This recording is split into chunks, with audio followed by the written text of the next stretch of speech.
नमस्कार, स्वागत है आपका। आप देख रहे हैं तेज इंडिया लाइव न्यूज और मैं हूं आपके साथ आदेश कुमार। आइए आपको दिखाते हैं दिन भर की कुछ खास छोटी और बड़ी खबरें तेज इंडिया लाइव न्यूज के साथ। आपको बता दें खबर जनपद बिजनौर के थाना चांदपुर क्षेत्र से, जहां वन विभाग के पिंजरे में कैद हुआ गुलदार। वहीं गुलदार के पिंजरे में कैद होने से ग्रामीणों ने ली राहत की सांस। कई दिनों से गांव के आसपास दिखाई दे रहा था गुलदार। बता दें गांव के ही पास जंगल में लगाया गया था पिंजरा। सूचना के बाद वन विभाग की टीम मौके पर पहुंची। थाना चांदपुर क्षेत्र के गाँव बपनपुरा क्षेत्र का पूरा मामला। बिजनौर के चांदपुर से संवाददाता गुड्डू भारती की देखिए खास रिपोर्ट।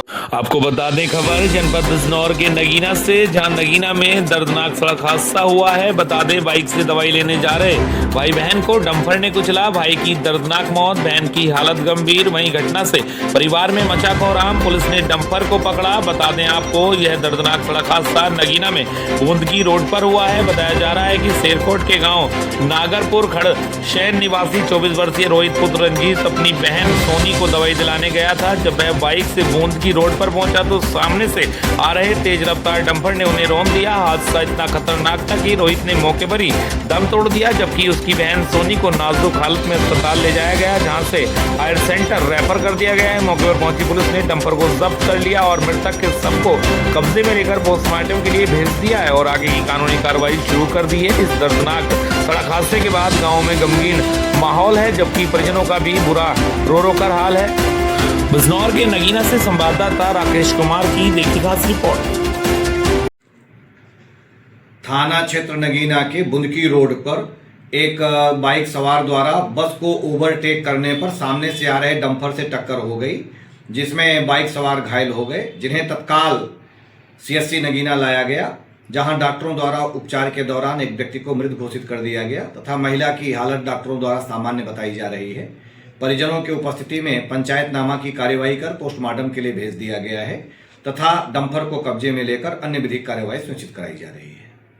आपको बता दें बड़ी खबर जनपद बिजनौर के नूरपुर थाना क्षेत्र के ग्राम राजा के ताजपुर से, जहां राजा के ताजपुर बस स्टैंड पर स्थित भारतीय स्टेट बैंक की शाखा में अज्ञात चोरों द्वारा चोरी का प्रयास असफल रहा। बता दें अज्ञात चोरों ने बैंक परिसर में प्रवेश करते ही सीसीटीवी कैमरों व सायरन के तार काट दिए। राजा का ताजपुर स्थित भारतीय स्टेट बैंक की शाखा में सोमवार मंगलवार रात को अज्ञात चोर द्वारा नकाब लगाकर चोरी का प्रयास असफल रहा। चोरों ने बैंक परिसर में प्रवेश करते ही सबसे पहले सीसीटीवी कैमरों एवं सायरन के तार काट दिए। गश्ती पुलिस बल का हूटर बजाने की आवाज सुनकर अज्ञात चोर बेरंग भाग गया। फिलहाल क्षेत्राधिकारी चांदपुर देशदीपक सिंह, थानाध्यक्ष विकास कुमार, बैंक प्रबंधक शैलेंद्र प्रताप सिंह सहित समस्त बैंक कर्मचारी मौके की जांच कर रहे हैं। राजा के ताजपुर से संवाददाता आशीष शर्मा की देखिए खास। आपको बता दें खबर उत्तर प्रदेश के जनपद मुजफ्फरनगर से, जहां अवैध अस्पतालों और फर्जी डॉक्टरों पर गिरेगा गाज। सीएमओ ने दिए जांच के आदेश। बता दें जनपद में स्वास्थ्य सेवाओं के नाम पर जनता के जीवन से खिलवाड़ करने वाले फर्जी डॉक्टरों और अवैध अस्पतालों के खिलाफ अब बड़े पैमाने पर कार्रवाई की तैयारी है। मंगलवार को हिंदू संघर्ष समिति के एक प्रतिनिधिमंडल ने मुख्य चिकित्सा अधिकारी सुनील तेवतिया से मुलाकात कर जनपद में चल रहे अवैध क्लिनिकों और संदिग्ध डिग्री वाले डॉक्टरों के खिलाफ सख्त कदम उठाने की मांग की है। समिति के संयोजक नरेंद्र पवार ने विशेष रूप से डॉक्टर राकेश नाथ आपटे का मामला उठाया। जानकारी के अनुसार उक्त चिकित्सक की प्रैक्टिस पर अगले आदेश तक रोक लगी होने और उत्तराखंड से संबंधित लाइसेंस प्रक्रिया में विसंगतियों के बावजूद मुजफ्फरनगर में उनके नाम से अल्ट्रासाउंड रजिस्ट्रेशन पाया गया। मामले की गंभीरता को देखते हुए सीएमओ सुनील तेवतिया ने तुरंत जांच के आदेश दिए हैं और डॉक्टर राकेश नाथ आपटे के प्रैक्टिस करने पर तत्काल प्रभाव से रोक लगा दी है। बता दें हिंदू संघर्ष समिति ने सीएमओ से मांग की है कि पूरे जिले में अभियान चलाकर उन डॉक्टरों की पहचान की जाए जो फर्जी डिग्रियों के सहारे प्रैक्टिस कर रहे हैं। जिले में कुछ ऐसे डॉक्टर भी हैं जो विभिन्न अस्पतालों में सिर्फ अपनी डिग्री लगाकर खुद नदारत रहते हैं और उनकी जगह झोला छाप डॉक्टर मरीजों का इलाज करते हैं। उन्हें भी समान रूप से अपराधी माना जाए और अवैध रूप से संचालित अस्पतालों को चिन्हित कर उन्हें तुरंत सील किया जाए। नरेंद्र पवार का कहना है कि डिग्री देने वाले डॉक्टर भी उतने ही बड़े अपराधी हैं जितना उनकी जगह बैठकर इलाज करने वाला अयोग्य व्यक्ति। यह जनता की जान से सीधा खिलवाड़ है। इस अवसर पर नरेंद्र पवार के साथ अरुण प्रताप सिंह, देशराज चौहान, संजय मिश्रा, पवन मित्तल, चमनलाल कुकी, सुरेंद्र मित्तल, पवन पांचाल, राजेंद्र धीमान और सोनू धीमान सहित विभिन्न संगठनों के सदस्य उपस्थित रहे। वहीं सीएमओ सुनील तेवतिया ने प्रतिनिधिमंडल को आश्वस्त किया है कि शीघ्र ही एक विशेष टीम गठित की जाएगी। यह टीम पूरे जनपद के अस्पतालों और क्लिनिकों की औचक जांच करेगी और दोषी पाए जाने पर फर्जी डॉक्टरों के खिलाफ विधिक कार्रवाई सुनिश्चित की जाएगी। फिलहाल डॉक्टर राकेश नाथ आप्टे के कार्य पर पूर्णतः प्रतिबंध लगा दिया गया है। मुजफ्फरनगर से साधु गुज्जर हैं, उन्होंने एक शिकायत की है, एक डॉक्टर की शिकायत की है, यूपी में रजिस्ट्रेशन नहीं है, क्या है पूरा मामला, किस तरह? ये एक्चुअली हिंदू संघर्ष समिति अभी आई थी, उन लोगों ने डॉक्टर राकेश नाथ आप्टे के बारे में कंप्लेन की थी। उन्हें कहीं से सूचना मिली है कि उसका रजिस्ट्रेशन उत्तराखंड में कैंसिल हो गया, तो उन्होंने वो उसकी कॉपी हमें दी थी और हमने उसके लिए एक कार्रवाई की है। हमने स्टेट मेडिकल काउंसिल को लिखा है उसके बारे में, रजिस्ट्रेशन के बारे में कि उनका है या नहीं। अगर वो नहीं होता है तो हम उस पर कार्रवाई करेंगे, FIR भी कराएंगे। और अभी त्वरित कार्रवाई करते हुए हमने उनका यहाँ पे जो काम है वो निलंबित कर दिया है। वो जब तक काम नहीं करेंगे जब तक वहाँ से कोई सूचना नहीं आ जाती। एक अल्ट्रासाउंड सेंटर पर उनके कागज भी लगे थे, रजिस्ट्रेशन हो गया था, वहाँ पे भी वो कार्रवाई रहेगी लागू, वहाँ पे भी वो काम नहीं कर पाएंगे। पहले जो है जो कागज लगाए जाते हैं, क्या उनकी जांच पड़ताल की जाती है? हाँ, उनकी कागज मिलने के बाद में उसके लिए मेडिकल काउंसिल को लिखा जाता है, लेकिन वहाँ से कोई सूचना नहीं मिली थी, इसलिए उनका रजिस्ट्रेशन तो हो गया लेकिन वो अस्थायी रूप से था। जब वहाँ से सूचना आ जाती है तभी परमानेंट किया जाता है। तो किस तरह की अभी कार्रवाई मेडिकल काउंसिल से सूचना मांगी, साथ ही हमने उनको यहाँ कार्य करने की परमिशन अभी बंद कर दी है जब तक वहाँ से सूचना नहीं आ जाती। जी, एक शिकायत की है आपने मुख्य चिकित्सा अधिकारी से, क्या है पूरा मामला, किस तरह की शिकायत है, कौन वो डॉक्टर है?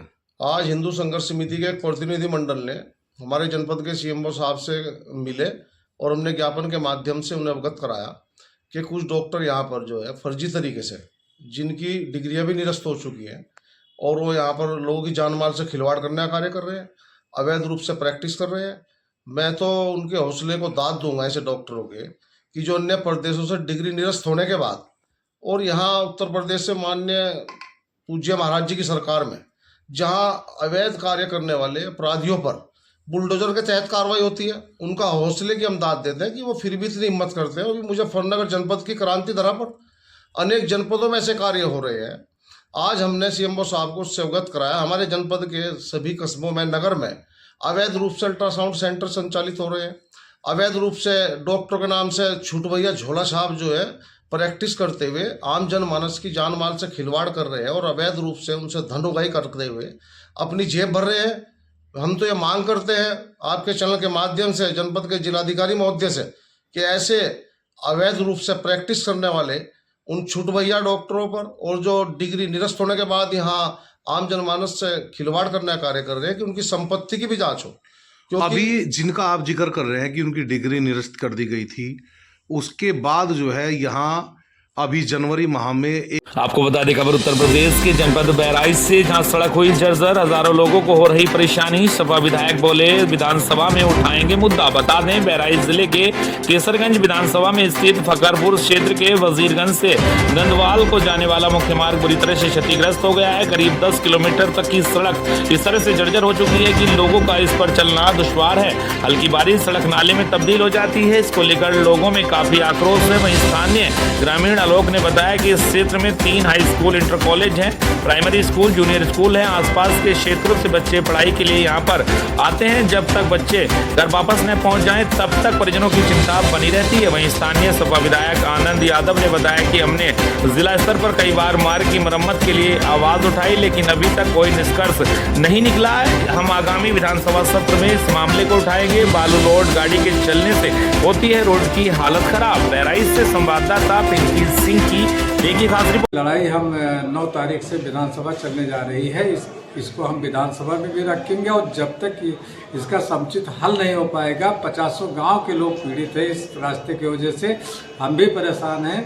तो इसलिए हम इस बार विधानसभा में रख के और जब तक इसका समुचित हल नहीं निकलता है तब तक हम इस लड़ाई को लड़ते। आपको बता दें खबर उत्तर प्रदेश के जनपद मैनपुरी से, जहां मैनपुरी डबल मर्डर का सनसनीखेज खुलासा। रिश्तेदार और पड़ोसी निकले कातिल, पुरानी रंजिश और लूट बना हत्या का कारण। बता दें जनपद मैनपुरी के थाना बरनाल क्षेत्र अंतर्गत ग्राम फूलापुर में 26-27 जनवरी की रात हुए निसंग दंपत्ति हत्याकांड का पुलिस ने सफल अनावरण कर दिया है। इस जघन्य दोहरे हत्याकांड में चौंकाने वाला सच सामने आया है। मृतक दंपत्ति की हत्या किसी बाहरी बदमाश ने नहीं की, बल्कि करीबी रिश्तेदार और पड़ोसी ने मिलकर की थी। पुलिस के अनुसार ग्राम फूलापुर नूरपुर निवासी महेश चंद 60 वर्ष पुत्र राजाराम और उनकी पत्नी अनीता देवी 58 वर्ष की गोली मारकर हत्या कर दी गई थी। घटना के संबंध में मृतक के पुत्र ललित की तहरीर पर थाना बरनाल में मुकदमा संख्या 08/26 धारा 103(1) BNS के तहत अज्ञात के विरुद्ध मुकदमा दर्ज किया गया था। बता दें टीमों ने सुलझाई कुछ चीजें। बता दें दोहरे हत्याकांड के खुलासे के लिए पुलिस अधीक्षक गणेश प्रसाद साहा के निर्देश पर 5 विशेष टीमों का गठन किया गया था। सर्विस लांस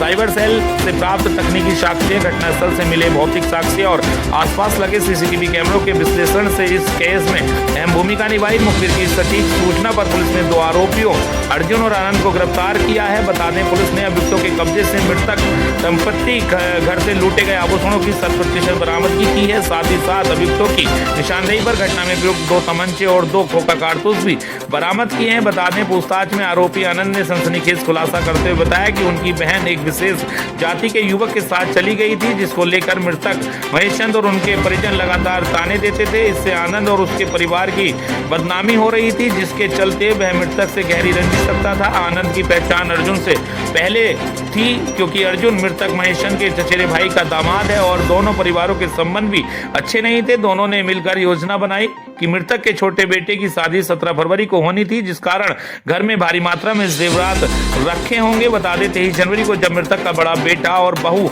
नोएडा चले गए, तभी से आरोपी मौके की तलाश में थे। वहीं 26-27 जनवरी की रात दोनों अभियुक्त महेश चंद के भाई राम लखन के मकान की ओर से सीढ़ी लगाकर छत के रास्ते घर में दाखिल हुए। घर में घुसते ही आनंद ने हॉल में सो रहे महेश चंद को गोली मार दी। गोली की आवाज सुनकर उनकी पत्नी अनीता देवी जाग गई और चिल्लाने लगी। तभी अर्जुन ने उन्हें भी गोली मार दी। इसके बाद दोनों अभियुक्तों ने घर में जमकर लूटपाट की और फरार हो गए। वहीं दोहरे हत्याकांड के सफल खुलासे के बाद पुलिस की इस कार्रवाई से गांव में दहशत के बीच राहत की सांस ली जा रही है। पुलिस ने दोनों अभियुक्तों को जेल भेजने की कार्रवाई शुरू कर दी है। मैनपुरी पुलिस का यह खुलासा न सिर्फ एक अंधे हत्याकांड की परतें खोलता है, बल्कि यह भी बताता है कि अपराध चाहे कितना भी शातिर क्यों ना हो, कानून के हाथ लंबे होते हैं। मैनपुरी से संवाददाता प्रवीण कश्यप की देखिए खास रिपोर्ट। तरह से ये कहानी रची गई थी और क्या पूरा मामला था? आज से एक हफ्ते पहले 26 जनवरी की रात को 27 जनवरी की रात ग्राम कोलापुर थाना बरनाहाल में एक बुजुर्ग दंपति जो अलग अलग कमरे में सोई हुई थी, किसी अज्ञात व्यक्ति के द्वारा उसको गोली मार दिया गया था और हत्या कर दी गई थी। सूचना पर पुलिस मौके पर पहुंची, FSL की टीम पहुंची, डॉग स्क्वाड पहुंचे, अधिकारी गए, यहाँ तक कि DI सर भी मौके पर आए थे और घटना के अनावरण के लिए टीमें बनाई गई थी। 5 टीमें गठित की गई थी, जिसमें surveillance cell, cyber cell, SOG के अतिरिक्त CO साहब के नेतृत्व में टीम भी काम कर रही थी। और सबसे पहले हम लोग को पता चला कि ये जो वहाँ के लोकल इंटेलिजेंस थे, उन्होंने पड़ोसी ही आनंद पे संदेह व्यक्त किया कि ये कुछ दिन पहले ये बात भी कर रहे थे कि 2 बुजुर्ग दंपति रहते हैं, अकेले रहते हैं और ये एक मतलब बहुत आसान टारगेट हो सकता है। यहाँ मैं ये भी बताना चाहूँगा, जो हमें सूचना मिली है कि आनंद और मृतक का थोड़ा सा किसी मामले में विवाद भी रहता था और इसने फिर आनंद ने इस चीज़ को लेकर अर्जुन के साथ प्लानिंग की और ये तय हुआ कि जब इनके यहाँ कुछ दिन बाद शादी भी है तो ये इन लोगों को लगा कि इनके पास काफ़ी सोने चांदी होंगे, तो ये लोग इसी उद्देश्य के साथ उसमें घर पर रात में प्रवेश किए। आनंद के द्वारा तुरंत ही घुसने के बाद ही पुरुष जो बुजुर्ग थे उसके सिर पे गोली मार दी गई, हत्या कर दी गई। और जब इन्हें संदेह हुआ कि नहीं महिला भी जग जाएगी, तो वो चूँकि इसे पहचान लेती, तो इस डर से उन्होंने शायद इसको भी मतलब कि तुरंत ही मतलब कि अर्जुन के द्वारा जो दूसरे रूम में खड़ा था कहीं ये हल्ला न कर दे, उनको भी मार दिया गया। बाद में इन्होंने घर की छानबीन की और इन लोगों को थोड़ा बहुत जानकारी भी थी कि कहाँ सामान वामान रखते हैं, ये करते हैं। इन्होंने जान की और वहाँ से जो चांदी और कुछ सोने थे उसको लेकर चले गए और इन्होंने साक्ष्य को मिटाने का भी प्रयास किया और आनंद छिपने के लिए कि कोई पहचान ना पाए, चादर ओढ़ के, मृतका का ही चादर ओढ़ के बाहर निकला था और उस चादर को वो वहीं पर गिर गया था। बाद में डॉग स्क्वाड जब मौके पर गई थी, उन्होंने भी उसी रूट को देखा जिस रूट में जो अभियुक्त थे भागे थे। गहनता से पूछताछ की गई और लोकल इंटेलिजेंस का सहारा दिया गया और सर्विलांस सेल की जब मदद ली गई तो ये पता चला कि अर्जुन और आनंद ही बता दें खबर उत्तर प्रदेश के जनपद मैनपुरी से, जहां जिलाधिकारी साहब न्याय दो। जी हां, बता दें प्रदेश की योगी सरकार सरकारी जमीन पर अवैध कब्जा करने वालों के खिलाफ सख्त रूप अपनाए हुए है। फिर भी दबंग सरकारी जमीन मरघट में चक्रोड़ पर कब्जा करने से बाज नहीं आ रहे हैं। ऐसा ही एक मामला जनपद मैनपुरी के तहसील क्षेत्र करनल के ग्राम पंचायत साहबारामपुर में देखने को मिला है, जहां ग्रामीण अब दबंगों की दबंगई से परेशान है। आरोप है कि दबंगों ने मरघट और चक्रोड़ की सरकारी जमीन पर कब्जा कर लिया है, जिससे गलियों में जलभराव एवं दुर्दशा से परेशान है। बता दें मामला करहल तहसील क्षेत्र के ग्राम पंचायत साहबरामपुर के मजरा नगला रामजीत का है, जहां के तमाम परेशान ग्रामीण आज तहसील मुख्यालय पहुंचे, जहां उन्होंने जिलाधिकारी साहब न्याय दो, एसडीएम साहब न्याय दो के नारे लगाकर प्रशासन का ध्यान अपनी ओर खींचा है।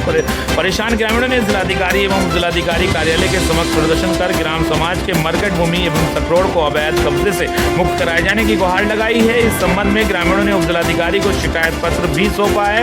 वहीं शिकायत पत्र में गांव के जगदीश चंद, राम भरोसे व गिरीश चंद आदि पर कब्जा करने का आरोप लगाया है। वहीं जिलाधिकारी ने मामले की जांच करने व मरघट भूमि व चक्रोड़ को अवैध अतिक्रमण से मुक्त कराने के निर्देश दिए हैं। मैनपुरी से संवाददाता प्रवीण कश्यप की देखिए खास। आप तहसील मुख्यालय पाए शिकायत लेके, क्या है मामला? एक हमारे रास्ते का मामला है, जो कि सभी लोग परेशान हैं। बारिश का पानी हमारे दरवाजे के सामने भरा पड़ा है, सब नालियां ब्लॉक हैं और रास्ता भी नहीं मिल रही है।